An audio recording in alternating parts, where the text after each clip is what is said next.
This is a Film Stories original podcast. We made this.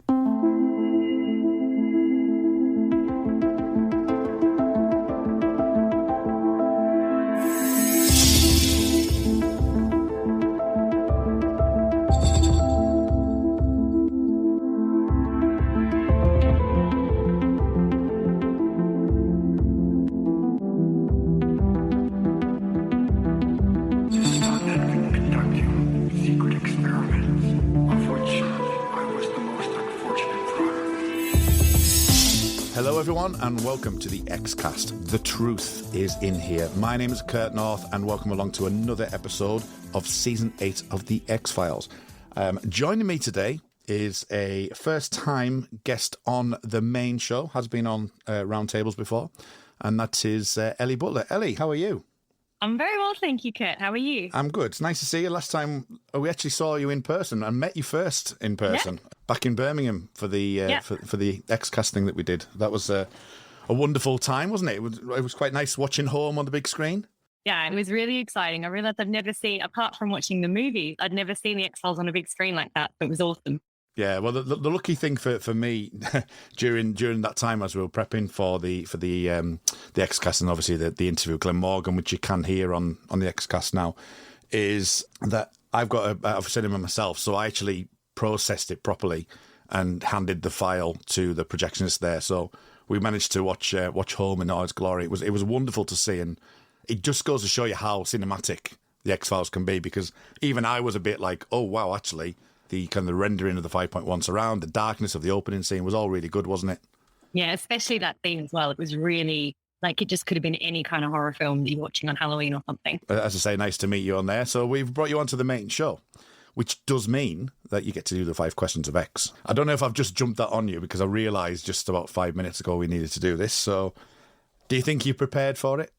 Yeah, I remembered. Yeah, I've given it some thought. Right.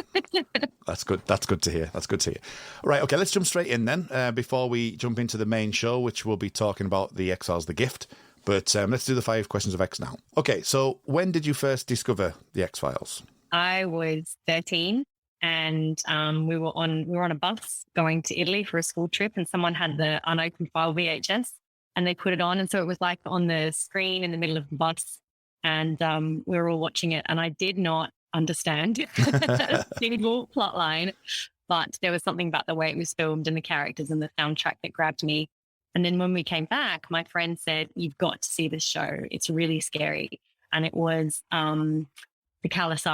And so we watched it with the two twin boys, or the boy and his dead twin. And after that, I was like, "Yes, this is the show for me."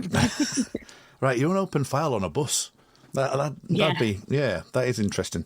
I mean, the unopened file on VHS for me was it was worn out. I think I've mentioned this on several occasions when I've been on the show, but it still is one of my favourite 3-parters of the show's run. So, but yeah, to see it like that in that way is really intriguing. So, and the Calla as well. I mean, that I'm not fond of creepy kids.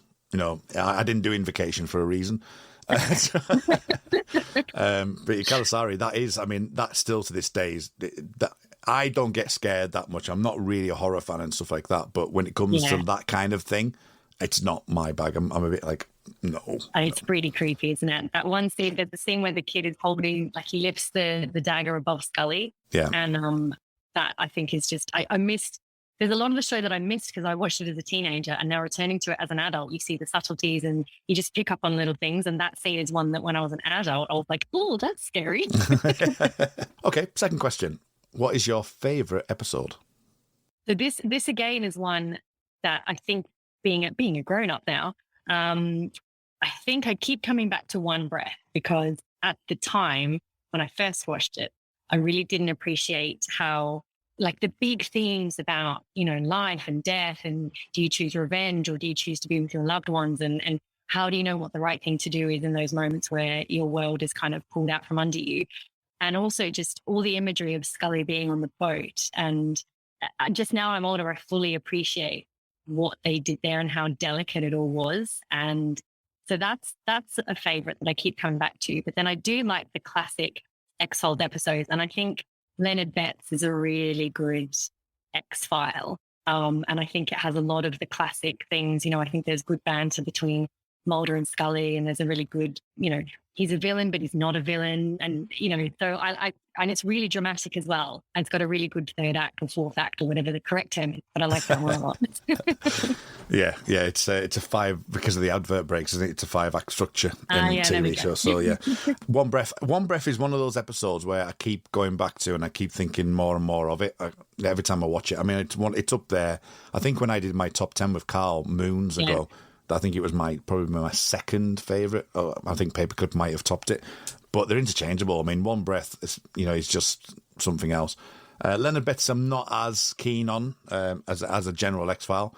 But then again, I like I'll always say, is I generally skew towards more of the mythology, which is interesting in regards to this episode we're going to talk about shortly, because it's kind of a quasi kind of aspect to, is it mythology? It's not really, but it is, but it isn't. So it's quite a strange one. What about season then? So what is your favourite season? I think season 3. It was, so as you now know, when I first got into it, it was just as season 3 was starting. Yeah. But I think it was at the pinnacle and I was like sucked in, like this is the best show ever. But now that I have all of the DVDs and the Blu-rays, I still think that has the most classically X-Files episodes. And if I want to get the vibe that the show gives me, that's the season I go to. And I think for me, I think season 4 is when the mythology starts to go off the tracks a little bit. And I know people disagree and they say tend to stay later. But for me, season 4 is when it sways. But I think in season 3, you've got such good myth arc stuff and such interesting case of the week ideas that, it's definitely my fave. Yeah, it's definitely my favourite as well. While we're talking about seasons, we are going to be talking about a season 8 episode. What do you generally think about season 8? I feel on the whole, I like it. I like the dynamic that Doggett brings into it. And I really like seeing Scully have to, because you know her and Mulder so well. And I like what Doggett brings and how he challenges her, and how they have this really solid professional respect that does grow into kind of familiarity and, more of an emotional connection. But right from very early on, you can see that they're sussing each other out and they respect each other. But I find that some of the actual cases aren't as satisfying. And I think in one of the recent episodes that I was just listening to, the hosts were talking around how they've gone back to the procedural roots. Yeah. And I think that they do that, but the research into maybe the stories or the creativity of the stories isn't as strong as it has been in previous seasons. So it lags a little bit. And I don't tend to enjoy the latter episodes when Scully is really pregnant and how she operates in those final few episodes. I feel like they don't do right by her. So I've got mixed feelings. Okay. I think we might revisit them at some point. The season, I've openly said that season 8 is one of my favourites, but something you do pick up, and I'm sure we'll probably talk about it in this episode as well, is that there is some of the cases, because of the way that Doggett is, that you have to kind of play it more of that happened rather than actually, Mulder explaining what the history of the Jersey Devil is or whatever it may well be. You've got, like in this episode, which again, we'll talk about the actual discussion on it, but like having this Soul Eater, which is very kind of, it's there, but it's not really the case of the story. It's more about something else. And they do that quite a few times through the episodes. And I know that Doggett, for example, in likes of, I think it was Sure Kill or Savage, whichever one it was, there's the banter that Scully and Doggett have, but Doggett's very much a person who just accepts what he has in front of him to a degree and just gets on with it, where you don't have that argument. So there's a lot of and there's no one really that can be expertly brought in, like a Chuck Burks or something like that can delve into the deepness of it. So I can see why they did that, and I can see why it might be a turn off to some people. What about character? Favourite character? Scully. Knew you were going to say that. Scully, definitely number one. But then I feel like that's almost not my real answer, because she's been such a favourite character of mine for 30 years. But I think I was thinking about who would be number 2, and I think maybe it would be Doggett or Skinner. So, okay. Yeah, so I remember when we first reached out to you, it was like, we need to get Ellie on. And I think one of the comments back was, "Can I be on a one with Scully?" Yeah. No. Like the gift, but I'll accept your invitation, thank you, but please let me talk about Scully. But this is interesting because, as you say, she's not here, so there's a lot to say around what happens in her absence, in my opinion. Yeah, so. Absolutely. Yeah, we'll still find a way. Yeah. Okay, so what about your favourite moment? Could be 10 seconds, could be 6 minutes. What would you consider to be your favourite moment of the show? So again, I've given this some thought, and it's such a classic show. But for me, the beats that stand out, I think, are the emotional ones. And so I have to go back to that moment when I was on the bus in Italy, and it was the final scene of Paperclip where they're in the hospital, and they have this whole, chasing the tape and what's going to happen here, and they see the spaceship and they're just discovered lots and lots of files, and the end brings it back to the impact of all of this, which is someone has lost their sister, and it shows you the real ramifications of getting mixed up in this kind of game.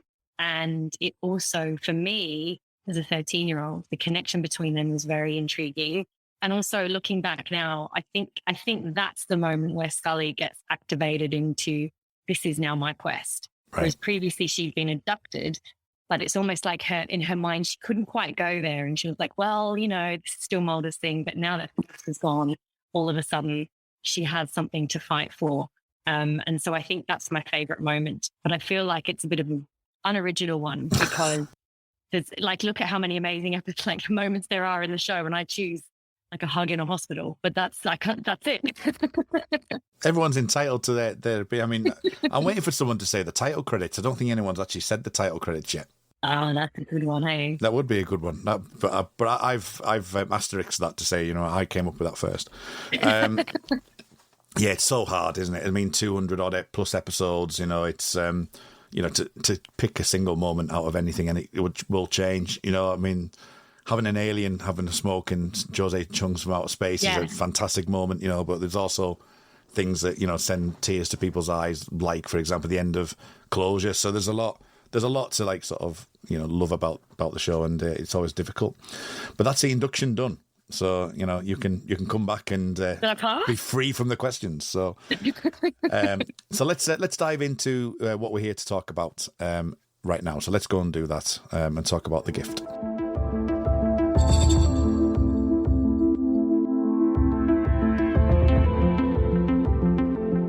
Season 8, Episode 11, The Gift, which was written by Frank Spotnitz and directed by Kim Manners, and aired on the 4th of February 2001. Okay, so this episode sees Doggett following up on a lead to a small town that Mulder visited on multiple occasions before his disappearance. So before we get into the nitty-gritty, what are your general thoughts on this episode, The Gift? I think it was a really good, mysterious episode. I liked the way that you were trying to piece together everything that's happening and the flashbacks, and I really liked the way the cold open. When the episode opened and Doggett was driving, you weren't yet sure if that was a flashback. And as soon as he started having his own flashbacks, you realised that, yes, Mulder was probably back in time. But for a moment, you thought it was real time, and that was exciting. But I think, generally speaking, the episode reuses a lot of themes that have come up in previous episodes. I think they try and do too much, where you kind of alluded it earlier, where they've got this creature, but they've also got Mulder. And I think that it feels a little bit cluttered by the end. So you kind of go on a journey of what's this about? And then at the end, it's not as satisfying as you'd hope. Out of 10 then, if I was to push you, what would you say? A 6. A 6. Okay. Yeah, I mean, I'm a little bit more generous, but then it's season 8 and you'd expect that from me. I think it's interesting with the Mulder aspect of it. It's an episode that I generally see through the prism of watching them back to back. I don't think I've watched this season of the X-Files as quickly as I have done with season 8. It was just nice to rally through them. And what I like about this one, as you say, it's kind of like sort of the getting under the skin of who Mulder is and Doggett being accepted. One of the things I've put in my notes for later on is that when Doggett sees Mulder, it's almost the acceptance of the fact that Doggett is worthy of the X-Files in some ways. Because he is starting to get under the skin of what Mulder is and how he acts. So I like that. I think you're right. There is elements of the episode which we've maybe seen before, and there is a little bit of a do-over for Via Negativa in some ways as well. But I do think it's a really, really solid episode. I have little bits of concerns where, objectively, it's like, what is this kind of with the kind of soul eating aspect of it, which is a bit too far, but I can forgive it for what it's trying to do. So I would say it's around a 7.5 for me. And I'm not that far away from IMDb either, because IMDb gives it a 7.7. So, that's interesting. Yeah, so that's from 2,480 votes. So it seems to rate quite highly. But there is the return of David Duchovny. And before we go any further, I had a very quick look, and I don't normally do this, and I just thought, it's David Duchovny returning. So what did the promo look like? So I had a quick look at the promo, and I'm going to read it. I'm going to read what the narrator said. There's a few clip scenes in it. It's like, Mulder's final case was a secret. What was he hiding, and why did he lie to everyone? David Duchovny returns to the X-Files. I'm like, all right, okay, that's fine. Not that they're trying to push the fact that David Duchovny's coming back. Yeah, exactly. They had him for 12 episodes, and I just feel like this is underwhelming. And what intrigues me with it is that you've got Within Without, he was very rarely in it. And you've got this one, which they're kind of playing up to, the fact that he's coming back, but he's very rarely in it. So, and even sort of in a few episodes' time, he's in it, but he's not actually living. So there's a bit of a problem with that as well. But yeah, it seems to be there's this massive grand build up to it where it almost, and I know from a Fox perspective, they wanted to sort of big up the fact that David Duchovny was coming back after his lawsuit, and he's back and he's been doing this secret case. But you're right with just what you said at the top of the hour. If you'd seen that, you would have known. Oh, right, okay. So it's about a case that he was working on before he got abducted. So that was not a viewpoint I'd never thought about, actually. So that's interesting that you should say that. Okay, then. So what about the actual premise? Let's talk about just the general overview of the story and the premise of it with this Soul Eater. Because there is a couple of tropes in this. There's the small town. We've got a monster that we're going to feel empathy for. There's almost a cult kind of Roadrunners kind of nature to it a little bit as well. And, and just the general, I mean, on top of that, what you're saying before about maybe the monsters not being as, researched or fed into. I mean, this is based off some legends, but they don't really go into too much detail about the monsters. So what do you think of the general premise for this, with this idea that the Marie Hangemules of the world is using it, that the cult members are kind of using this Soul Eater? I like that element, actually, and I like how gross it is. Some of the grossest episodes of the X-Files are they don't do it very often, and so when they do it, it's always a nice, refreshing surprise. I think what I like about it is it shows how the lengths you would go to protect your own, and how you can other someone or something else if it means you can save your wife's life. Or I could quite easily see how you could make that choice if you were faced with losing the people you love. I tried to find out what legend they were referring to, because when they spoke to the gunman were saying it was, the medicine wheel from the Code of Indians, and I was like, well, what? It's not very specific. But I just couldn't find out what this soul eater was. And if we're going to be really picky, I feel like he wasn't eating souls, was he? He was eating illnesses and So I liked it. I liked it a lot. I think, again, some of the delivery wasn't as strong, but I do like how it shows the choices that people make when they're pushed to the very limits. Yeah, I mean, if you look at the personal aspect of Marie Hangemule, that in itself I felt was probably needed to be a little bit stronger for me on certain aspects of it. From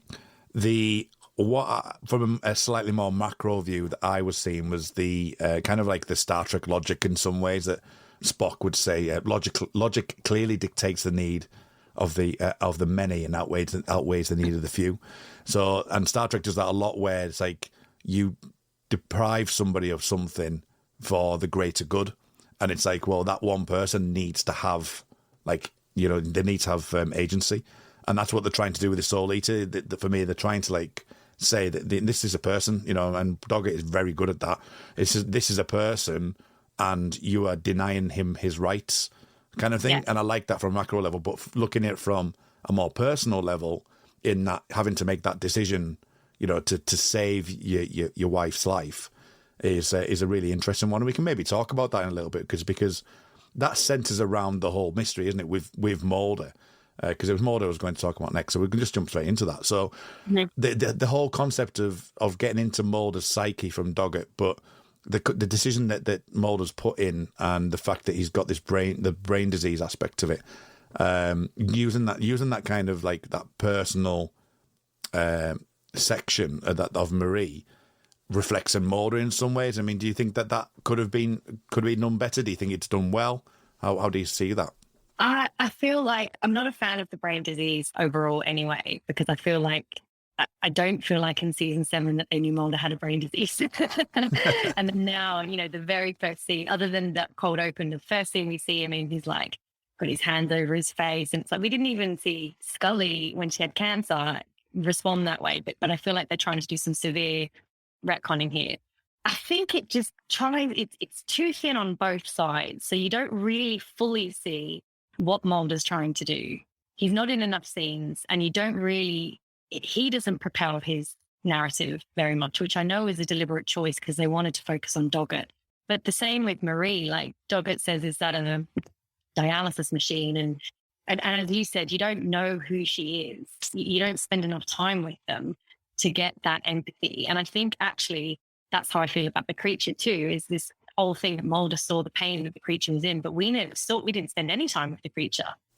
We saw him have a tear on his cheek. So I think I like what they're trying to explore, but they had too much going on, and it should have been Mulder helping Marie, and it should have been his story, or it should have been Doggett investigating. But I think when they try and weave it together, they don't cover it deeply enough.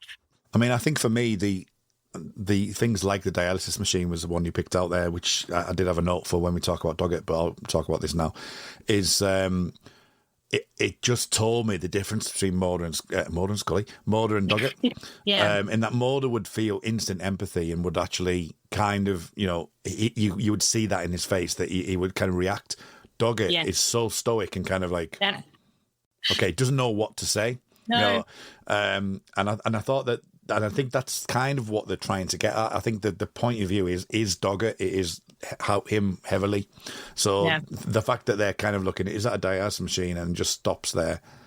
And then that kind of plays in a little bit later on with the kind of the hero aspect of Doggett, the Western style hero that Doggett is, in that, he'll have the creature in his and put it in the car. So he will actually like sort of look after them, like he did in Roadrunners with Scully. He'll come in and save the day and stuff like that. And he carried Marie out as well in the same way as carried. Yeah, so I think that he lives by actions, not by words or not by emotion. So I thought that was really interesting that they didn't focus on that, but they did focus on Doggett. And it's whether or not they did that enough to focus, like you say, is it a bit too much going on that they're not focusing on any one thing and making it more overt, potentially, maybe? I feel like there are some episodes where they do try and cover a lot, and I'm not a fan of when things intertwine a lot. So in, for example, the revival, you've got things like Home Again and Ghoulie, where there are two strands, aren't there? There's the family strand, or the Maggie or the Jackson strand, and then you've got the X-File, and it's like 40 minutes.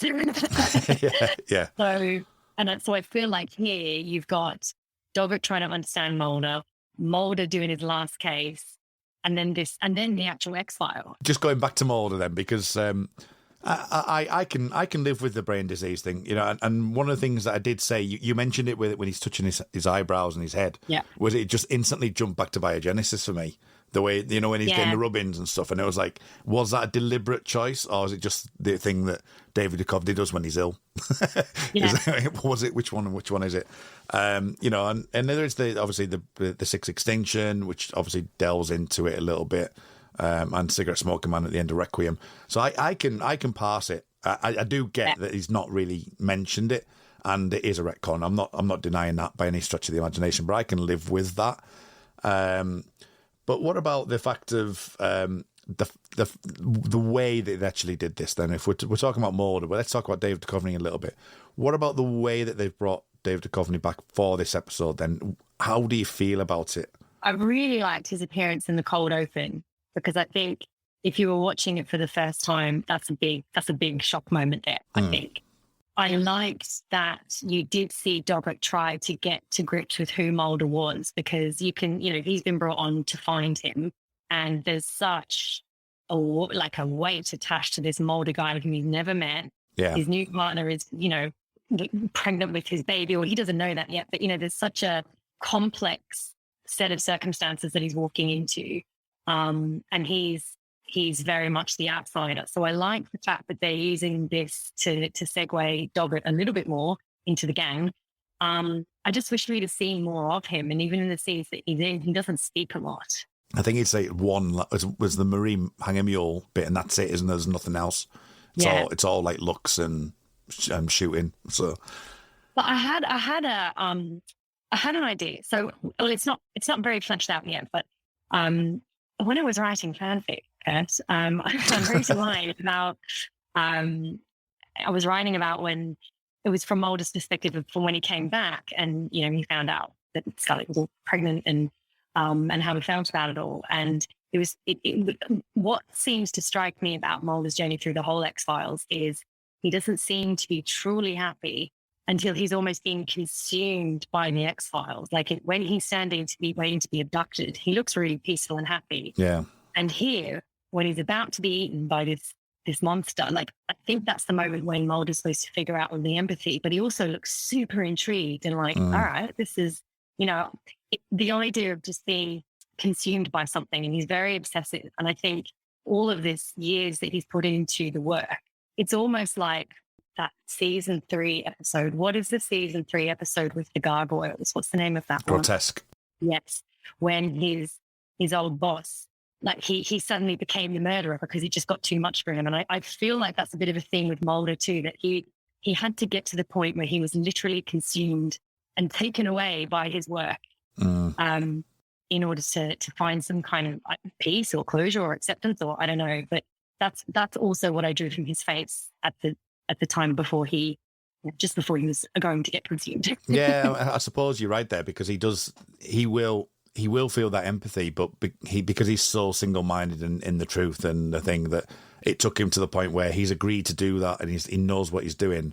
And it's only when it got to the point of actually this is going to do X, Y, and Z that he kind of goes, oh crap, and then obviously has the empathy. So I find that interesting that he would have been, as you say, consumed is probably a good word in this episode itself, but in previous episodes where Scully has to rein him back a lot of the time. So yeah, I can totally see that. I also had a thought. Sorry, I didn't mean to interrupt, but just while we're talking about Mulder, I thought it was interesting that so Skinner, when he comes along, and we'll talk about him, I'm sure, is saying Mulder wouldn't do this, and the whole thing about Mulder empathizing with the creature and wanting to stop his suffering.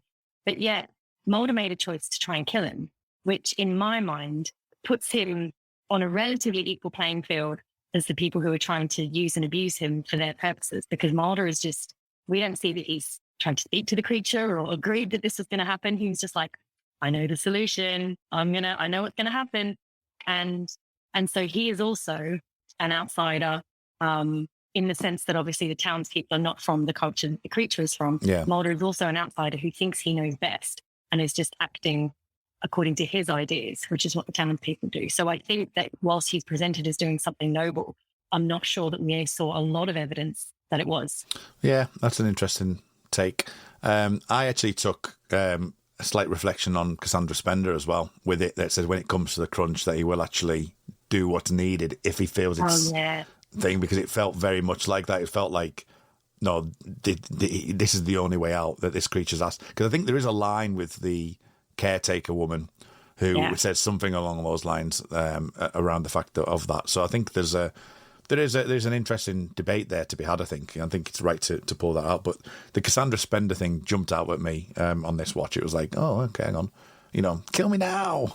Yeah, and it all starts kind of thing. So I thought there was a little bit of that, and I thought, okay, so there's almost like a precedent for what he's done in the past or was planning on doing before the hero of the day, Diana Fowley, comes in and saves the day. But we won't go into that detail.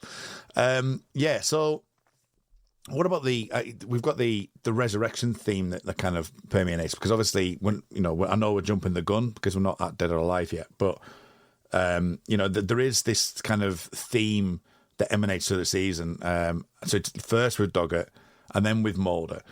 And it obviously is a Spotnitz episode. So we're not necessarily going to talk about Doggett and his death just yet, but just more the fact that on relation to Mulder, do you feel that this was done purposely to like kind of foreshadow that, or do you think it was just a nice way of getting around the brain disease thing? I don't know. I think if I was watching this first time around, I don't necessarily think that I would finish that episode and think Mulder's going to come back to life. I think or Mulder's, I wouldn't have watched this episode and thought, oh, that's foreshadowing something that's going to come, actually. Yeah. But what I do like about it is that it, even though it's a retcon, but if you put that out of your head, it doesn't give Mulder an easy way out. So if he hadn't have been abducted, things are not looking good for him. Yeah. And I like it when the shows when the show puts the characters in a situation where you're not going to guess how they're going to get out. So, yeah, I don't know if that answers your question, but I quite like that it's a situation that it didn't all end up all right in the end for Mulder. Yeah. So, yeah, no, that's interesting. I just said it was in my notes, just like, and I think Darren's alluded to it. Obviously, the theme of rebirth, and I think Darren had said at one point about this episode that it's like his entry point to the X-Files. It is literally like you've got to die and come back to life, like you would do in, say, we've mentioned it, the Unopened File, the Paperclip trilogy. Yeah. So there's stuff like that, which is like which is interesting in itself, the way that Doggett will actually go through that whole process and actually deal with it. So I thought that there's a lot to take in there, and I think I don't know how far, because it's about 4 episodes away from Dead Alive, I think. So there would have been plotting this out. So I don't know if that would have been a case of, right, well, actually, we're going to, not foreshadow it as such, but maybe just, thematically link that in, because it seems to be a recurring thing with the episode. I mean, even things like Salvage, for example, is the same thing. They thought that he was dead and he's come back to life and did what he did before things. So there's just a number of things that kind of jump out at me with that. Okay, let's briefly talk about Skinner. There's a lot of re-emphasis on stuff that we've already gone through with Skinner. There kind of is, as I say, the Via Negativa thing was not really necessarily too much on Via Negativa. It just was a nice little partnership. He gets brought in halfway through the episode, but there's this kind of like story of like the Scully and OPR stuff that's kind of emanating around the Doggett and Skinner's conversation, isn't there? There's the conversation that Doggett is like, sort of, you're only looking after your path, and there's a little bit of this going on with Skinner kind of being the antagonist for us to go, Doggett we're seeing it through Doggett's eyes now, whereas in the earlier we might have not seen it through his eyes, and Skinner was the one going, you need to do this, you need to do that. And I definitely felt, I mean, I'm a Doggett fan, you're a Doggett fan, that it was more a case of like, no, Skinner, he's with you, kind of thing. But it was like re-emphasising that, I think, for the next few episodes to come. And what did you make to Skinner in this one? Skinner, for me, is a little bit disappointing on the sartorial front in season 8, because he just reminds me very much of a dad. And what I like about Skinner in earlier episodes is that he's like a badass FBI boss. But I think in this show, he shows up in a check shirt, which I know is not what you ask, but it's the first thing that stood out to me when I saw him. I was like, come on, Skinner. Obviously, so he's wearing a yellow shirt, which I've got a I was going to wear one the other day, actually, and send a picture to Sarah. I've got a yellow shirt, flannel kind of like linen shirt that I've got. Yeah. I think I might cross-dress next time as Skinner. I bet you pull it off better than he does. So obviously this has now become the X-Files season 8 fashion channel. Yeah, so, sorry, I'll bring it back. Okay. Skinner also amused me a little bit, because he kept saying things like, you're just forgetting that Fox Mulder wouldn't do this. And I was like, well, he kind of did kill someone in his apartment at the end of season 4, start of season 5. And as you said, he was getting ready to kill Cassandra Sender. But what I really liked Skinner in this season, because he is so different to who he was back in season 2. And that's because he is now on the other side of the table. Like he's in Mulder's corner now. And so people are looking at him in the same way as they looked at Mulder, because now all of a sudden Skinner's like, this guy was abducted. Why is no one listening to me? And so I think season 8 is also Skinner's coming to terms with what life has been like for Mulder. And he's not used to being ostracized, and he doesn't like it. And so I can see why he's defensive and angry towards Doggett, because his fear is that Doggett is going to just try and find any old answer and climb up the career ladder. And that is to do with his insecurities about the fact that now he knows that he can't trust anyone. And now he knows that he's Spooky Skinner. And so I liked it. And I liked it when they get down to investigating together.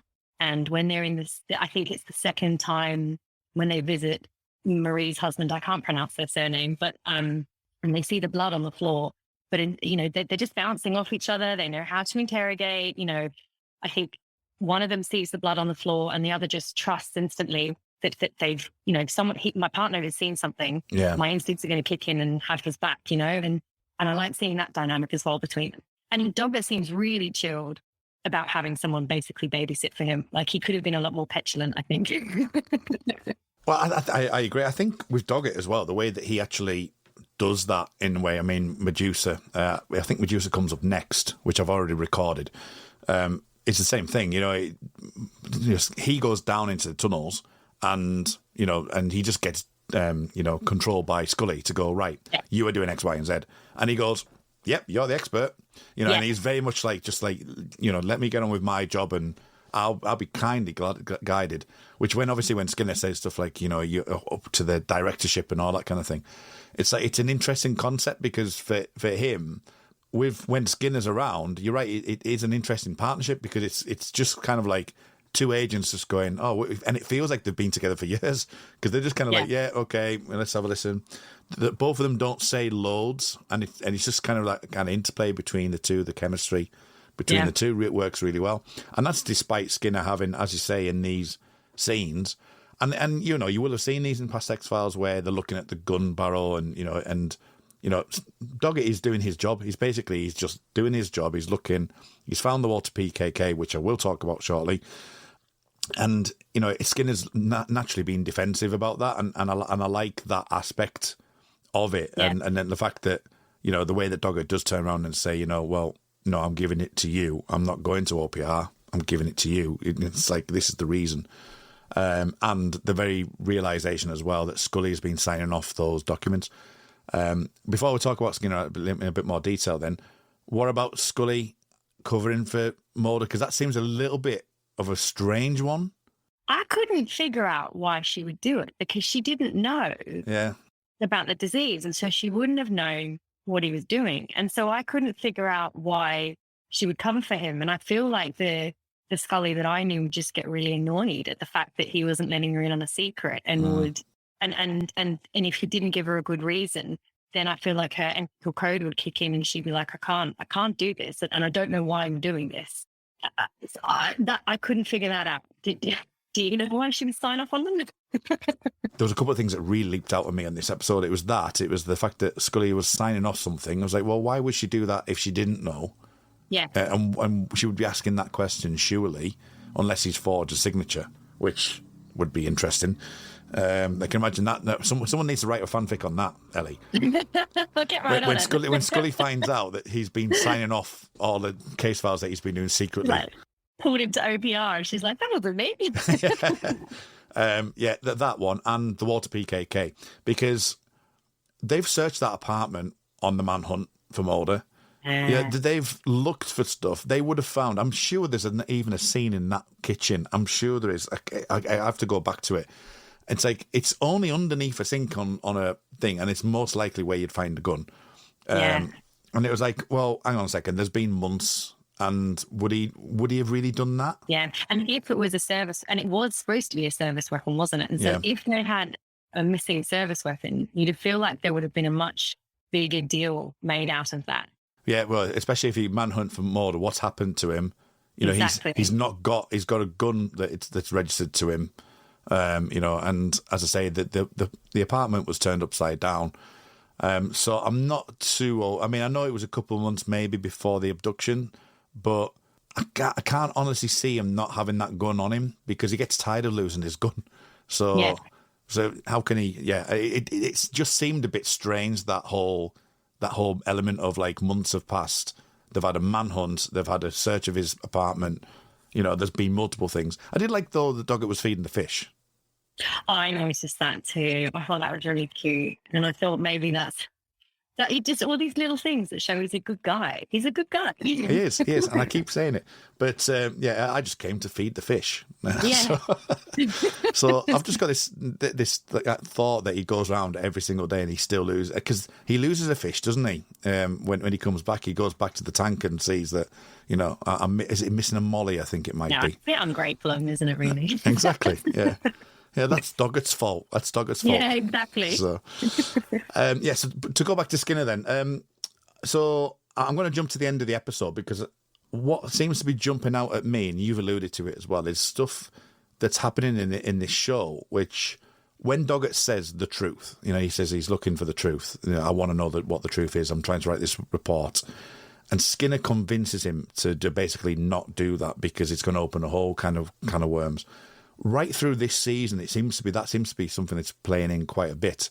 There's things like Scully in the pregnancy. There's Skinner in, I'm going to tell them, and he gets persuaded not to tell them about the alien abduction. What I saw stuff. You've got stuff in this episode where you've got Skinner convincing Doggett not to write that report, and it seems to be that secrecy and these and just hiding facts and hiding stuff is interesting because of what the staple of the show is about, the hunting the truth, and Mulder's not there, and there's these secrecy things.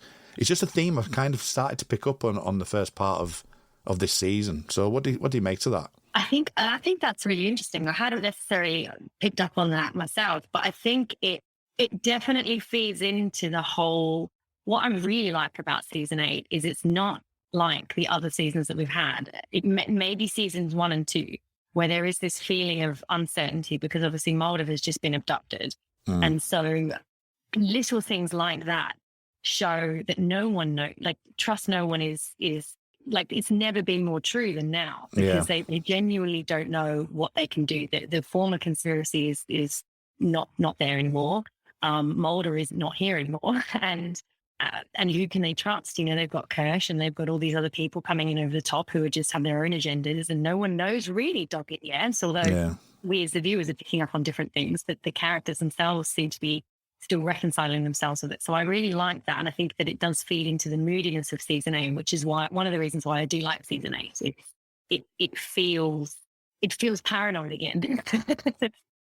For me, it feels a little bit more, it feels more realistic in some ways, because you do have Mulder, like say, jumping out. And there's been times where Scully's gone, no, you can't do that.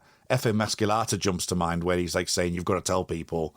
And Cigarette Smoking Man says the whole aspect of like, well, no, because that will cause more panic. You can't tell the truth because it will cause more panic. So I like that in Mulder's absence, and this absent centre of Mulder, and part of this episode feels like that. It's, I think one of my questions earlier about David Duchovny not being in this much is because of what Chris Carter said over the past, is that, it's the absent centre. You're missing him and you're yearning a little bit more for him. And I think it actually hits more at the end of this episode when Doggett sees him. And because you kind of like getting that factor of like, you haven't seen much of David Duchovny and Mulder throughout the episode, but you see him right at the end. And it does hit, it has that kind of closure aspect in some ways. Not by any stretch of the imagination, anything like closure, but the fact, as I say, once Doggett starts to go and is invested in it, that's when he appears. And I think it wouldn't have worked as much if David Duchovny was in as much. But I do think that the aspect of like hiding the truth and stuff like that kind of counteracts that a little bit, but it's more real in that way because there is a lot going on. Mulder's been gone, he's been abducted, they don't know who to trust, what to do, anything, and I like that kind of shake-up of the show. I think that I also appreciate that Doggett is still investigating Mulder's disappearance, and they he works with Scully on the X-Files, but this is still his case, and I like that she's not involved. Because she wouldn't be. She's too close to this case, and she has her assignment. She's on the X-Files, and so I like that we're just given just a little reminder that whilst they're walking through subways and everything else that they're doing, Doggett is still trying to find Mulder, and I really liked that kind of Will Graham moment where suddenly I think Doggett's outside, and you see him have a number of flashbacks as to why Mulder went back to the house with Marie, her husband. And I did really like that in the episode where you see him finally get, as Skinner says, you're starting to get him.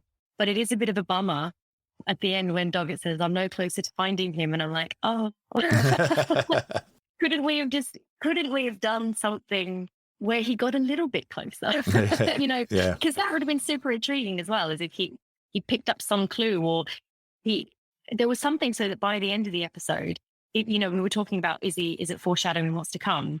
It would have been interesting if there was something tangible that was related to his return, or to the reasons why he was taken, or to wherever the ship is now. I think that would have been cool. And I did read that David Duchovny had done this whole thing about Mulder on the ship. And then Chris Carter had said, no, we're not going to do that because this is about Doggett and it needs to be the Doggett show. And I agree with that. But couldn't the case have been a little bit more related to the disappearance? With what you're saying with the Doggett thing is interesting, because we will talk about Doggett now.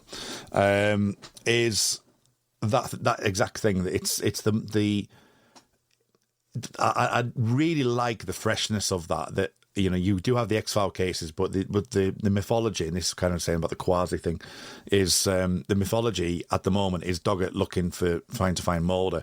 And it would have been really fascinating post like this episode if we had just a few more little bits of him investigating and of him finding bits, rather than just all of a sudden, it's more led by Scully. And I suppose what happens at the beginning of This Is Not Happening, I can't remember how they get into that. It's Richie, isn't it? But I don't know. The teenagers, the boys. So, yeah. And I think there would have been nice to have maybe something else between that, because there's quite a good divide between this and the way that Doggett acts with Richie, because he's very kind of straight out at Richie, and and that is true to form, but it would, as you say, it would have been nice to maybe have some nuggets of like progression of him finding something.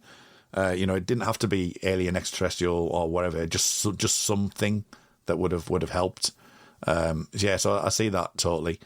And I agree. I don't think having Mulder on the ship or seeing any of that would have worked. And I do like this. I do like this episode for that reason, and part of the reason why I asked about the David Duchovny thing, because having him in just a few sprinkles here and there and having this old case shows that he's going through the motions.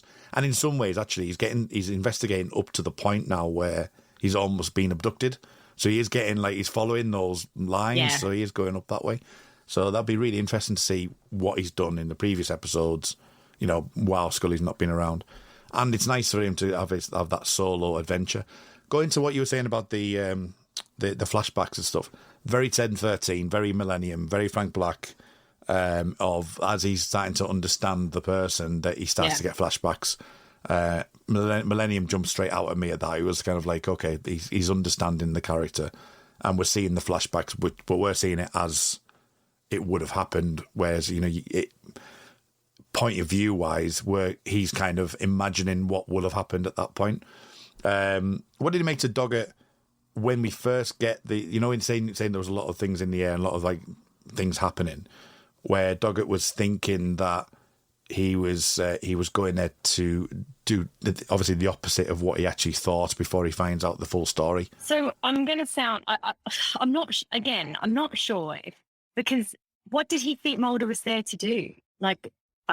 I don't get it. So he was just going to the town because he knew Mulder had been there, and it was Marie's sister had called him up and said, hey, there's a really scary story. Someone's going to go and eat my sister. And so Mulder was like, that sounds like an X-File, but also it can cure me of my brain disease.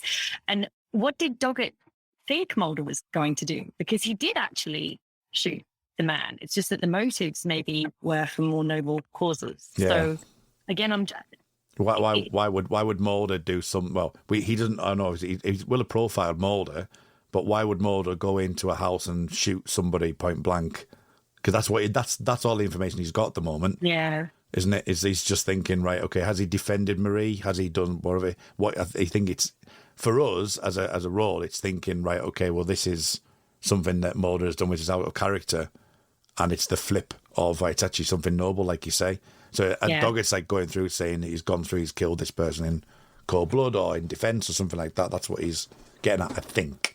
What I feel about this episode, maybe season 8 as a whole, is, from what I've seen thus far, is that Doggett will get to the same conclusions, but he'll do it through his solid investigation. So he Mulder might have had a conversation. So let's say Mulder had come back and spoken in some parallel universe, someone else had gone missing and Mulder had to come back and be like to the married couple, so this guy came to see you. I don't think Mulder would have seen the 3 gunshot wounds or the gunshots on the wall as quickly as Doggett, but he might have picked up on something more emotional, or the way they communicated, or the shiftiness of the eyes, or how they glanced at each other, or how the husband was just weirdly angry. Doggett didn't pick up on that, but he picked up on the practical thing. And so I like that Doggett will use tried and trusted police work but he will get to the same conclusions. And it goes back to the point, like I was saying, with the Doggett seeing the gunshots in there, that the dialysis machine, he doesn't really know. He kind of asks it in an intriguing, questioning manner. It was like, you've got a dialysis machine, why is that?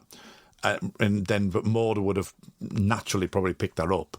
And then probably you would have got more of Mulder saying the aspect of like, who's unwell, kind of notion, and then connected the dots to, right, okay, now you're talking about this soul eater, and then made that connection. Yeah. Whereas the Doggett show at the moment is, he's asking these questions, he's saying there's something not right here, I don't quite understand it, and he's not willing to understand. Well, not willing, but he's just there to do the pragmatic dog work, if I'm going to use that word, of the investigation, to go, there, something happened here. There's 3 gunshot wounds in the plasterboard. We're going to investigate it more. There's the phone records. There's this. And then, it leads him to it rather than him finding it or working it out. Yeah. And I think that's a great kind of sort of look at both Mulder and Doggett's character. I think it would have been so interesting. Maybe they didn't have to do like a whole episode of it, but maybe like that first act could have just been like the parallel scenes, and maybe Mulder doesn't know too much about it before he shows up, and then you see how he questions them, and then you see how Doggett questions, and I feel like that would have been a really interesting use of David Duchovny's time. But I missed him interacting and talking, and it's nice to look at him, but it wasn't Mulder.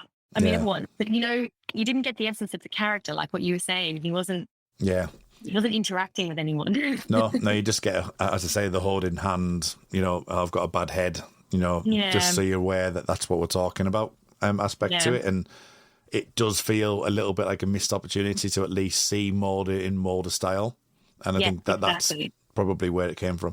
But yeah, I mean, Doggett, as I say, the lack of words, the more of the looks and the gazes and the questioning, I thought worked really well. He has a little bit of a Mulderism in The Lone Gunman, though, because he just said, "Are you wearing pants?" I know. I really like that scene because I like how the Lone Gunmen like Doggett, and they don't want to like Doggett, but they do. And they are having jokes with him, but they're also, thinly veiled, defensive, where's my best friend and you're not him. Yeah. But also they help him and they like him. Yeah. I did think that they kind of acted like Wikipedia in this episode. And then I thought, imagine how many X-Files would get solved these days, because we don't have Wikipedia. Soul Eater, I'll just type that in. Exactly. Yeah, exactly. No, I mean, I did think it was nice to have an interplay with Doggett and the Lone Gunman. I thought that was nice, and also having Skinner there as well felt like an X-File at that point. It did feel, even with Doggett and those, like, it did feel a bit more at home with it, and it shows that they are, the conversation has moved on a little bit from the last time that they were introduced. You've got Doggett, who was kind of, feeding off that conversation, which would have been a Skinner thing. And I know that Skinner and the Lone Gunman have become this kind of like foursome now, which is always great to see. But yeah, as I say, with Doggett being the way that he is, he's kind of, he's just like, he is literally just that kind of investigator mode. He does portray it. Robert Patrick does portray him in a particular way. And I always find it fascinating that he can ask 4 or 5 words and you kind of understand Doggett as a character. I know exactly what you mean. It's his tone of voice. He seems like a really warm character to me, even though, he's quite rough and he's not demonstrative in any way. Like, he's not a warm person. You know, he wouldn't kind of reach out and give you a hug to say hello, for example. But he, like when they were walking to the graveyard and Skinner was like, Mulder would never do this. Doggett was kind of upbeat, and he was just like, well, you know, let's go check it out. And wow, this guy tunneled out of his own grave. And he's a positive character, and he's upbeat, and he's like accessible, you know? And I like that. Well, I think that moment as well is, again, kind of the difference between Mulder and Scully, because they would have had a conversation about the tunneling. You know, it would have been a case of like, well, this would have happened, and goes back to your point of they would have maybe talked about, well, he didn't die. This is because you know he's only eaten the disease that she had, for example, or the other person would have, and Scully would go, shut up. Whereas this is literally just, well, he's dug a hole. Yeah, and it's great because it's investigating. It's kind of like just going, right, okay. Occam's razor, like he's not there and there's a hole. So so if we follow that hole, we'll find out where it goes to. So so I do like that. I think that is the difference, and I think that's as you say, alluding to what you were saying before about you don't have more of the deeper aspects of the actual monster as such. It's more a case of like almost like the emotional investigative mode. And then obviously, you know, talking about emotion, when we do get to the woman in the cabin, that's when we start to kind of understand the Mulder aspect and the Doggett conversation. He starts to understand him more. And I think what you were saying before about the jumping from the beginning of the episode, which is great to show timing. Actually, when you watch it, you see it in the pouring rain on the cold open. It comes back in the follow after the credits, and it's glorious sunshine. And that just absolutely kind of points in the direction of you're in a different time zone, you've moved on, or something else has happened, time has moved on a bit. But you've got this scene at the car outside the Hanging Mule's house, and then you've got this scene with the woman where he starts to talk about where she starts to talk about the Soul Eater. So what did you make to that scene? Because it's very dark. It's kind of like, I think some of the Soul Eater aspect was about a cannibalistic witch or something like that. So I don't know if they're kind of using the woman as a little bit like that, as the carer of the monster. I mean, what did you make to it? I didn't particularly like it. One of the things that stood out to me in this episode is what happens when Scully isn't there. And I know we're going to talk about Scully, but when she's not there, I realised what a male-centric show it is. And in this episode, we had 2 female guest stars, and one of them was dying and you know, then was eaten and reborn. And another one was the caretaker. Didn't even have a name. Yeah. And for me, when I was watching that scene, I didn't like how they used the woman, and I didn't therefore really... I've watched the show a couple of times in preparation for this, and I just felt like they were just using her as a vehicle to tell the background. And they kind of used the witch trope, or the caring woman. She's the caretaker, she's the caregiver. And I didn't appreciate those elements of this show. It did not pass the Bechdel test. Right. Yeah, no, it's a good point. It's, you know, I mean, you could have easily had the shoe on the other foot with Marie's story quite easily. There wouldn't have been a problem with that at all. Yeah. So, yeah, there is something to pick up on that. I didn't pick up, obviously, the caretaker thing, but you are right. Talking and what we were just saying before with the Mulder and Scully chats back and forwards, there's no other real way that you can do it with Doggett without having someone talk to him and explain it. Yeah. Because, again, Doggett needs to be told what it is, and then he just, like, moves on. He never kind of... Yeah, I mean, often he'll kind of look with disdain of like, what the hell are you talking about? But he doesn't actually ever, in the way that Doggett's written, he never kind of like combats the way Scully would, saying it's ridiculous. He just kind of looks and goes, that's ridiculous, but there's a person to be saved, so I'll go on to save that person. That's how he is. So yeah. So the fact that, you know, you need that person to go and say that, and then he does exactly that, doesn't he? He kind of goes from the point of this creature needs to be saved.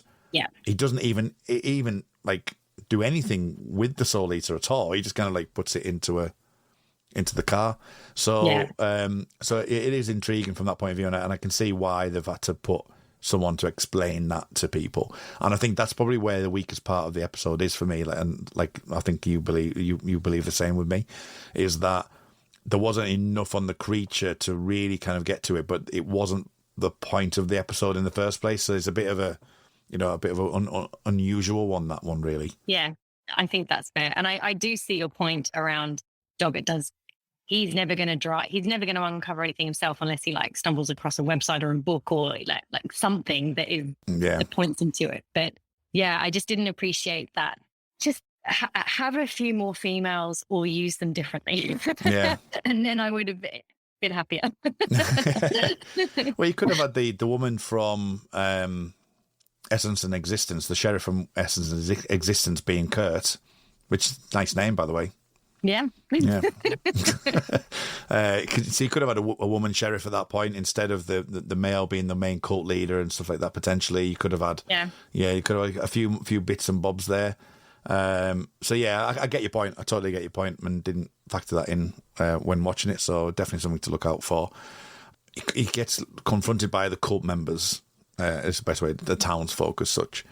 And just his, as I say, his heroicism, but also his like naivety in that he just turns around and walks away from him without absolutely no fear whatsoever.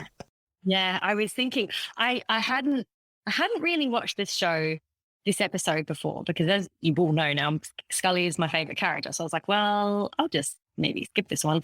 But so when I was watching it, I felt the same as you. I was like, there's only one way this is going to end. And again, I liked that the show actually went there. And they shot him and it looked terrible, and then they buried him, and he's probably alive at that time, which is also terrible. But yeah, I like that the show was like, yes, this is the logical conclusion, so we're going to do it. Yeah. And I also liked how the first scene when he visits the sheriff, and the sheriff is like, we've got some hot coffee in Danish, and there's that real cop camaraderie. And then the second time when he brings Skinner back, like that facade is gone, because the guy's like, what are you doing back here again? And I liked all those subtle changes that I think actually Doggett is in tune enough to pick up on, even if he is no Mulder. But I think he would have upped that. Again, goes back to his history, doesn't he? He's a cop, so he kind of knows that something not right there. Exactly. So I think he's definitely more of a character of like, there's something not right, than actually saying, oh, I know what's happening.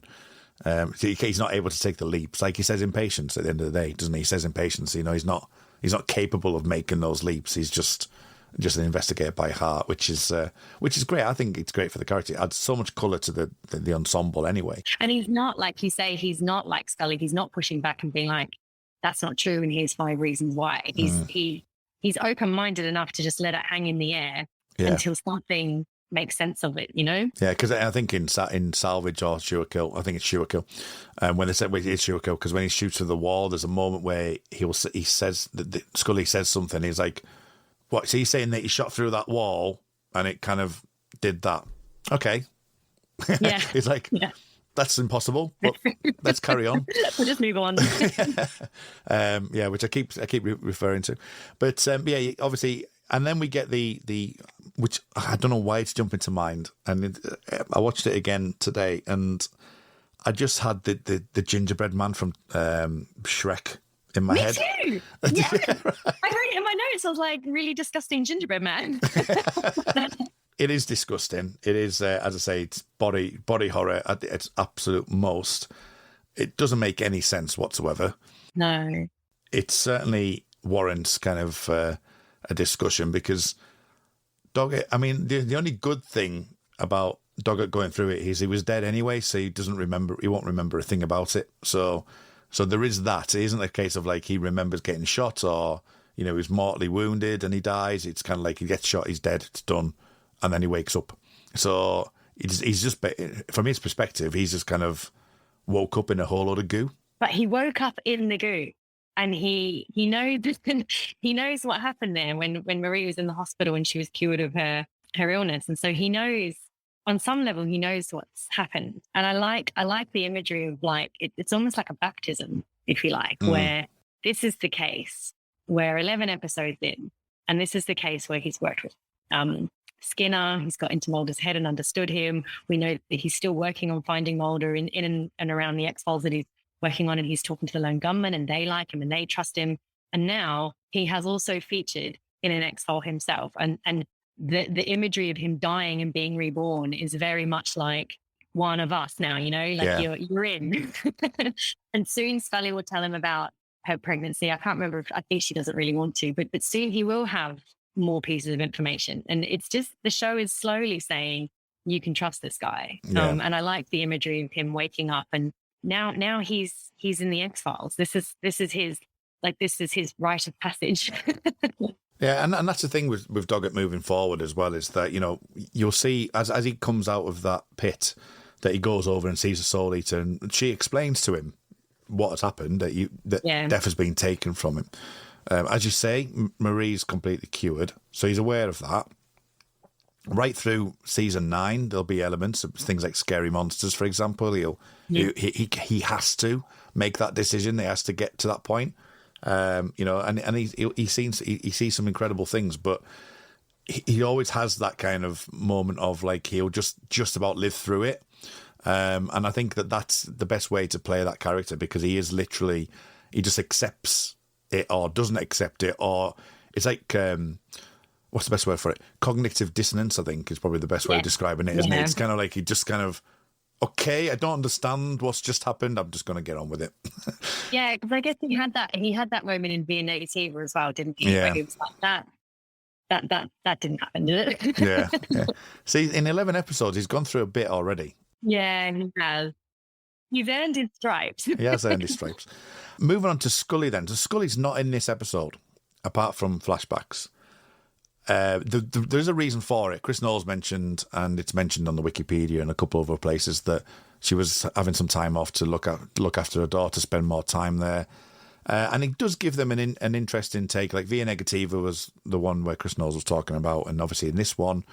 And for me, looking at what happens in season 9, it kind of like in some ways I feel is better on occasion. And actually season 9 is probably the worst thing for it, because they don't do it enough.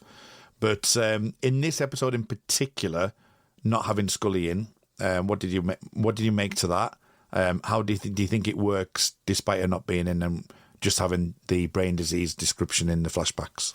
I think it works actually really well. I think that in season 8, anytime you have Scully in the scene, she's got pregnancy, Mulder's missing, she has a new partner, and so whether or not the show intends it to happen, I feel like Gillian Anderson plays the character with all of this turmoil going on in her head, and she's just so sad and withdrawn, and that is evident in all of the scenes that she's in. And sometimes it can suck all the energy out of the scenes for a really good reason. And again, it adds to the kind of dramatic tension of season 8.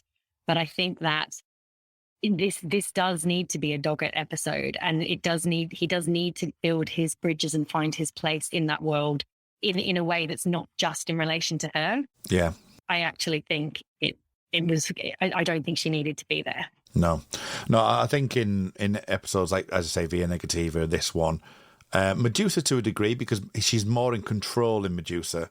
And people will hear the episode next week, I think Medusa's next week, where we talk about a lot of things in Medusa where, Scully is actually portrayed in a really interesting way, as with all the female characters in that episode. So it'd be interesting to hear your feedback on the Facebook group next week, because we do talk about female representation in that episode.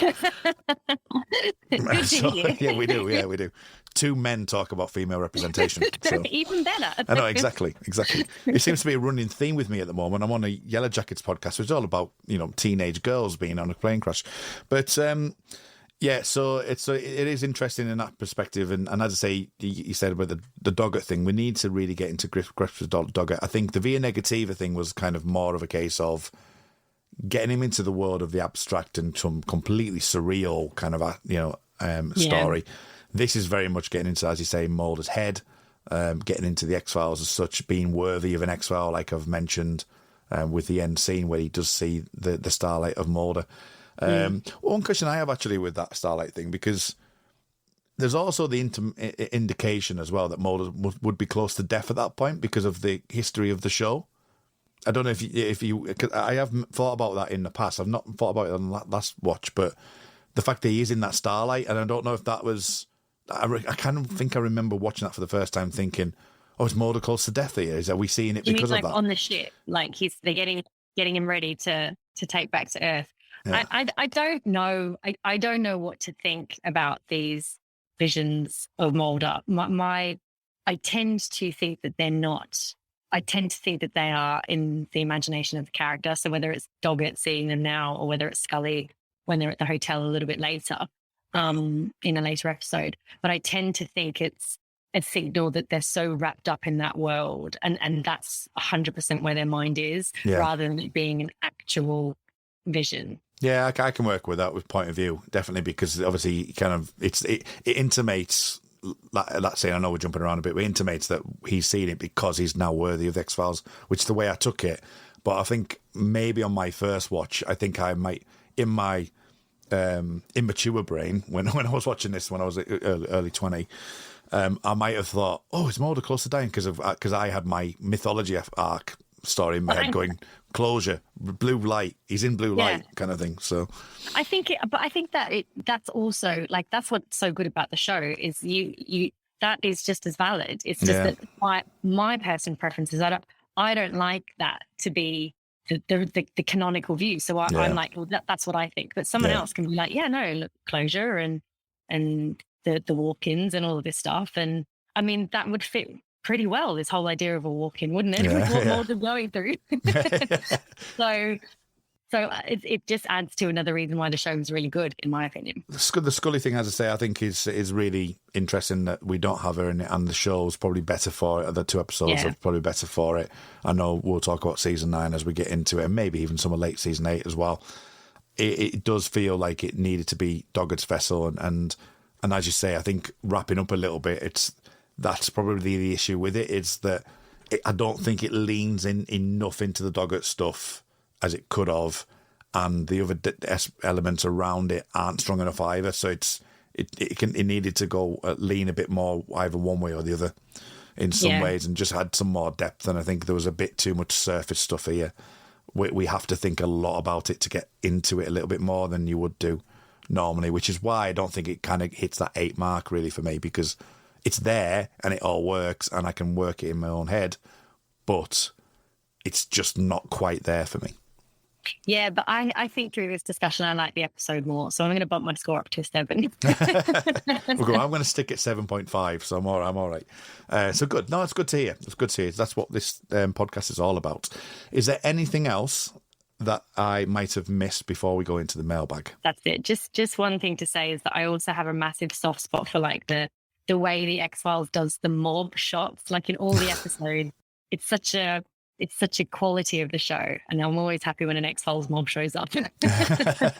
I actually like the opening scene. They do car shots really well, low ground car shots really nice as well. And I don't know, every time I see it, it's like car porn, I suppose. I don't know, but and I'm not into cars, but I do like that the kind of shots that they do. I think it was when Mulder was going past and it was through the rain, and there was like a really low shot of the thing, and it reminded me, I know I keep going on about this, and I haven't done it so much in season 8, surprisingly enough, but it reminds me so much of Millennium. There's an episode of Millennium where they're driving through a rain. It's to the America song 25, Horse with No Name.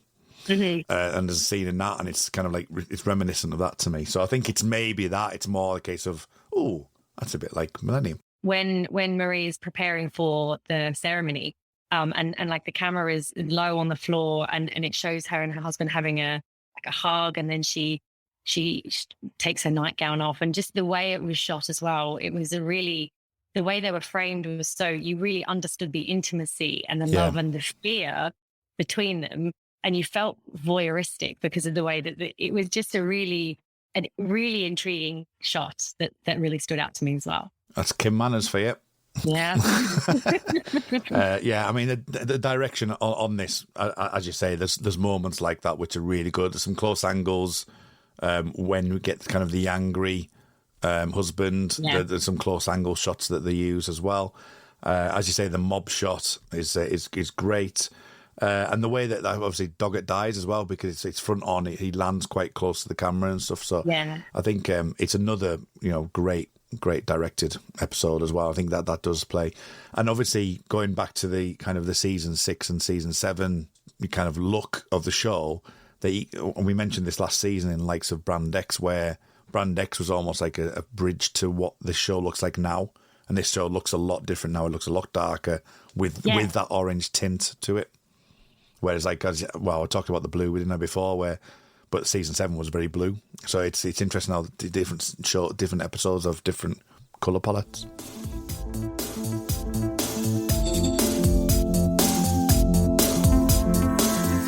So we have our esteemed executive producer, Mr. Tony Black.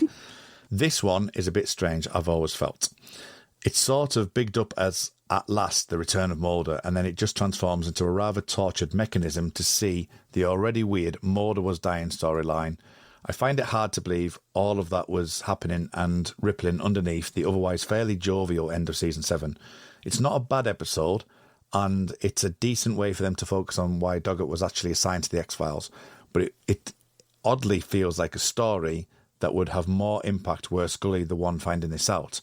Well mounted, but a bit of a throwaway for me. I'm not sure I agree with Tony on that, with the Scully thing personally, but what do you make to Tony's comment there? I think that we've kind of just, if you take the purpose of the episode as being like Doggett's further induction into the X-Files, and as you say, he's now worthy of it, and he finally gets who this guy is that they're trying to find, then I don't think Scully should be in the episode. But if it's more around Mulder's brain disease and what he was trying to do in the week before he was taken, and they are in some form of relationship, and I would be pretty pissed if this was happening with my partner and I didn't know about, then that's a different episode. But Scully should be there. Yeah. So I think if the purpose is for Doggett to find his place, then I don't think she needs to be there. But the first part of his comment, I do agree with. Do you think had it been a Scully episode, though, the melancholy would just be too much? It would be kind of like it's depressing after depressing after depressing. I did. So I think the thing, it's interesting that the scenes that they chose at the start of the episode, she's very sad. And they're obviously from the start of the season when it's all new and it's all shocking. But you're right. It would have been too melancholy unless she chose to play it like angry and annoyed that this whole thing, unless, because Scully can be fiery. And so unless she chose to play it that way, but season 8 seems to have made a choice that's not how she is in this situation. Yeah. She's kind of defeated. So yeah, it would have been a sad episode. Yeah, definitely. Going back to as I say, the earlier comment, Chris Knowles goes back to Tony and says it was already established in NME and Requiem that CSM was dying from the 6X procedure. So I was always a bit mystified by people who said the Mulder arc came out of the blue. Was it weird? Sure, but weird is what the X-Files is all about. Am I right? I cannot remember. I always thought he would have been dying of lung cancer, but maybe I just wasn't paying attention. I'll have to go back to Enemy. I rated that like a 9 out of 10 as well. I only recently watched it. No, he does say out of some surgery. He says, I had some surgery last year. Okay. Yeah, so he's saying he died. He was dying from the surgery. So yeah. My mythology brain kicked in. Right. Okay. So Letitia Bonassa, which is translated. So a wonderful episode. How awesome is Doggett? How Robert acts so divinely well. I remember the first time I saw this episode, it was a hit. I fell in love with Doggett and the X-Files overwhelmingly. Seeing Doggett and Skinner working together was pretty cool. Doggett didn't need to bother finding Mulder anymore. But he knew the weight of his promise to Scully, and he went after the truth. So there's a couple of things in that I wanted to pull out on there. That one, Doggett as a character, just in the show as general, as opposed to our opinions of him, kind of thing of his weight of promise to Scully and how that actually feeds in, and the very nature that he does say the truth in it as well. So those three things that Letitia pulls out there, what do you make to them? I think that Doggett will continue to find Mulder because that's the task he's been given. And he strikes me as someone who will meet the commitments that he has made.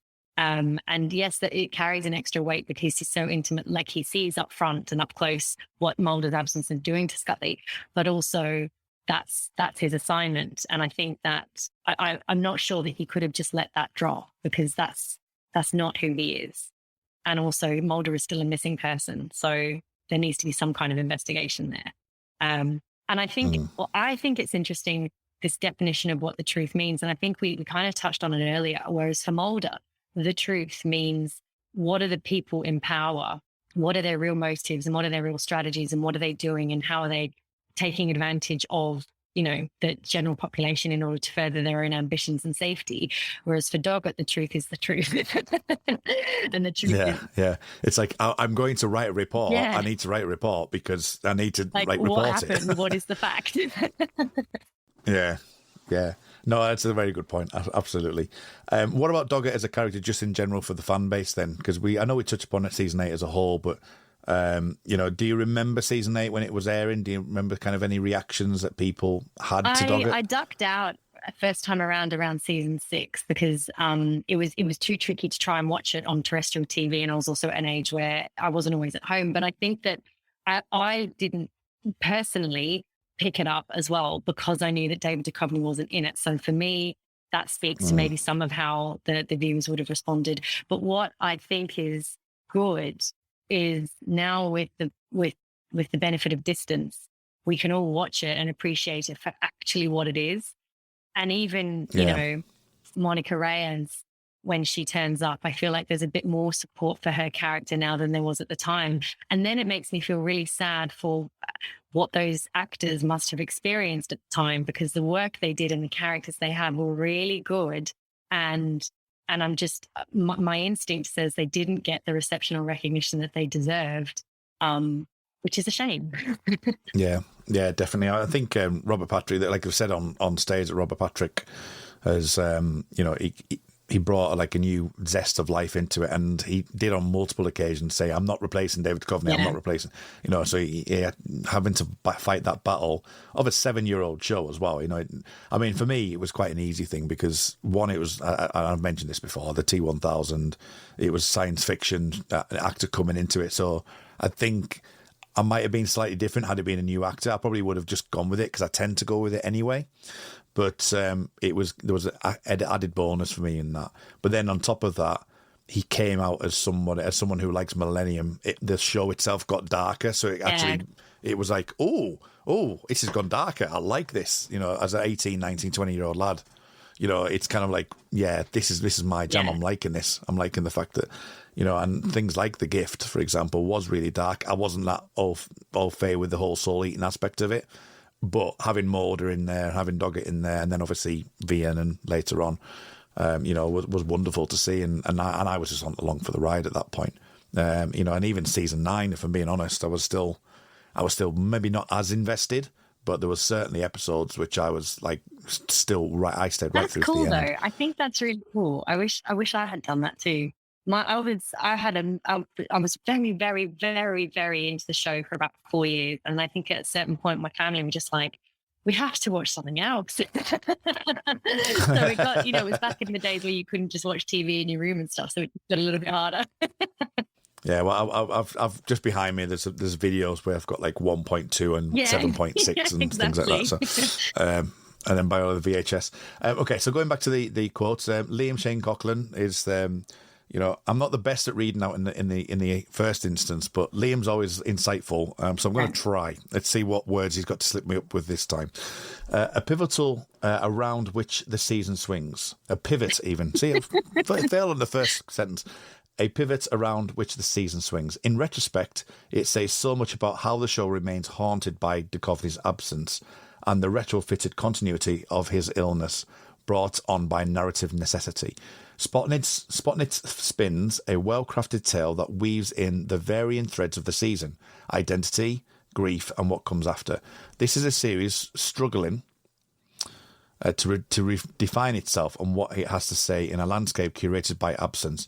Doggett finds here that the way forward is to trust in the past, that the key to unlocking the future is to honour what has come before, to take on its sins for good or bad, and to move forward onto the future with confidence and understanding. The Sin Eater is the writer's acknowledgement of our fears and concerns about the changing nature of the X-Files and asking us to bequeath that same uncertainty to them and our new principal. In that sense, that we can exercise our uncertainties and move forward together. A Rosetta Stone in the series history. Melancholic and wonderfully played. One of my favourites of the year. Andrew Levitt, overcoming the limited use of Duchovny that Within and Without fumbled with, the gift gives us a backstory on a thread from those episodes that Mulder was dying because of the surgery he had in Amor Fati. The episode gives us an interesting mystery that resolves in a character-revealing moment for Mulder. He couldn't kill the creature even if he needed its gift because of the compassion he has for it. A trait evident in many episodes of the series, which only adds to our love of the character. More than that, this is essentially a Dogger episode, and Robert Patrick shows how strong a lead he is by mostly working alone with a little help from Skinner and the Lone Gunman. The small town keeping a secret motif works well here, and Dogger unwillingly makes himself a thorn in the side of the sheriff to his ultimate demise. His resurrection at the end suggests he is now formally being reborn as part of the X-Files unit. This is his second paranormal experience of the space of a handful of episodes, and the creature taking his death is a masterful stroke that adds to what keen-eyed X-Files viewers probably would guessed would happen. Kim Manners' Vancouver-esque direction gives this episode a great moody tone from the early seasons, while Frank Spotnick's grasp of Dogger makes the gift a welcome strong episode after a run of mediocre episodes. 8 out of 10. I think for me, what was really interesting with what he was saying there was the kind of like a lot of the stuff that we've actually talked about before.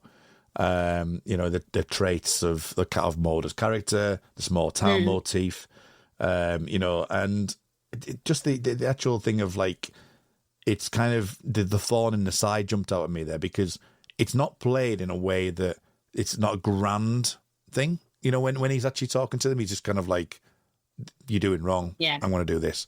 And there's no like, crescendo of like, oh my God, this is going to happen. He's going to die. It just happens.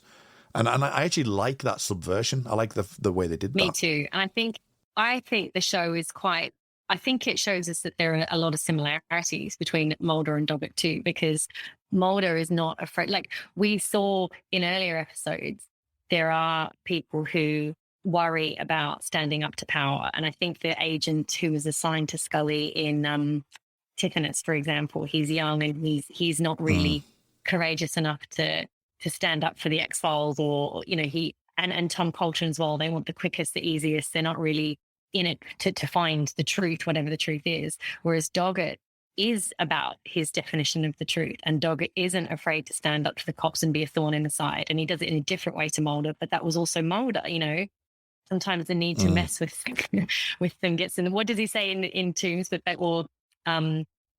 he is quite happy to be a thorn in the side of the cops, and so is Doggett. And so there are similarities to both of them. They just they play out differently. And I think I appreciate that in this episode now, that it allows us to see that Doggett's not that dissimilar in terms of his morals and his belief in trying to find the truth. And he can make connections with people. Like he has got a pretty strong bond with Scully. He doesn't turn her in to OPR because he respects and trusts and likes her, is the conclusion I've drawn. And they've only worked together for 11 episodes. So there is that kind of emotional empathy and connectivity there.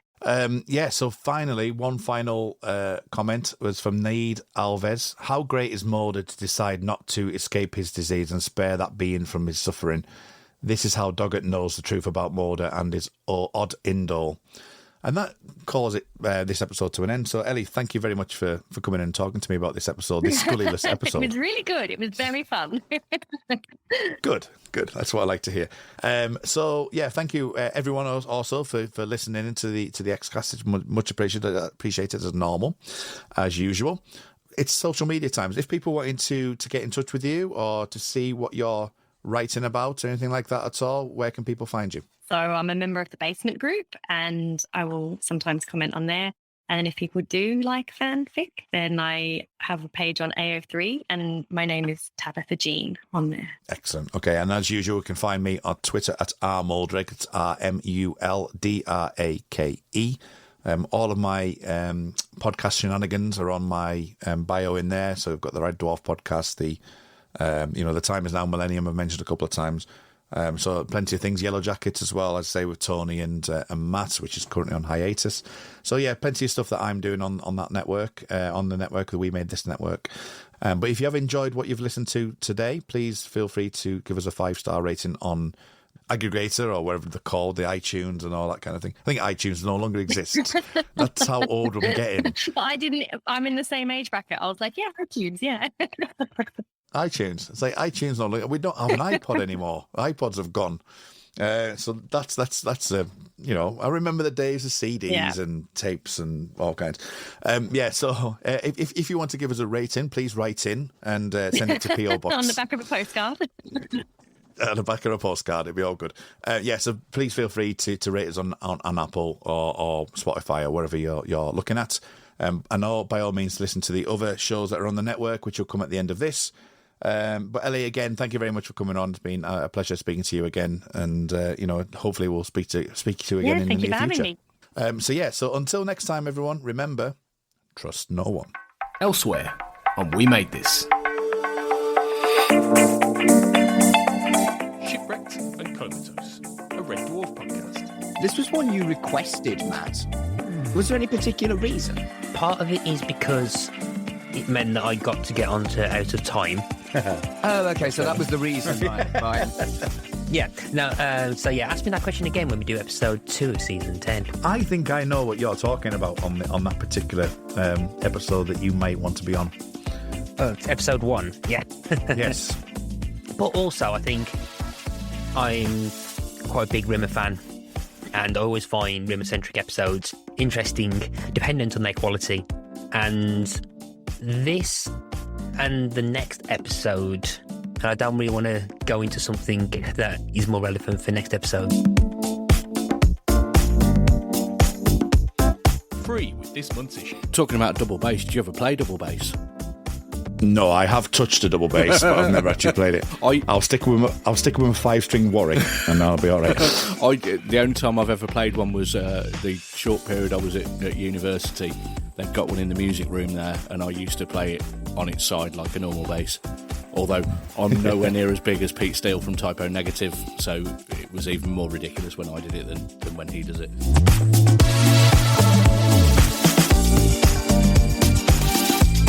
Movieversaries podcast. Yeah, I like, A New Hope. I like Strikes Back. I like The Last Jedi. I think Revenge of the Sith is pretty good.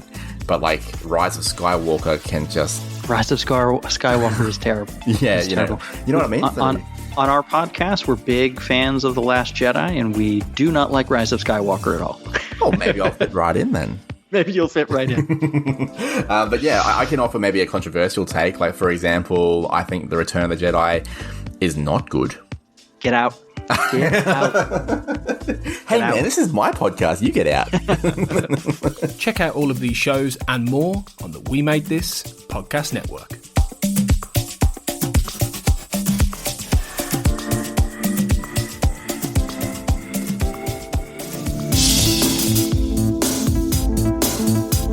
The Xcast and X-Files podcast was created by Tony Black and is produced and hosted by Carl Sweeney, Sarah Blair and Kurt North. You can find the podcast on Twitter at the X_cast, on Facebook by typing in the Xcast, and in our group, X-Files Basement, the Xcast podcast fan group, and on Instagram at the Xcast pod.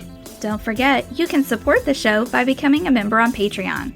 Our patrons get early access to episodes, behind-the-scenes chats with our hosts and a thriving community of X-Files, and other premium interviews and specials.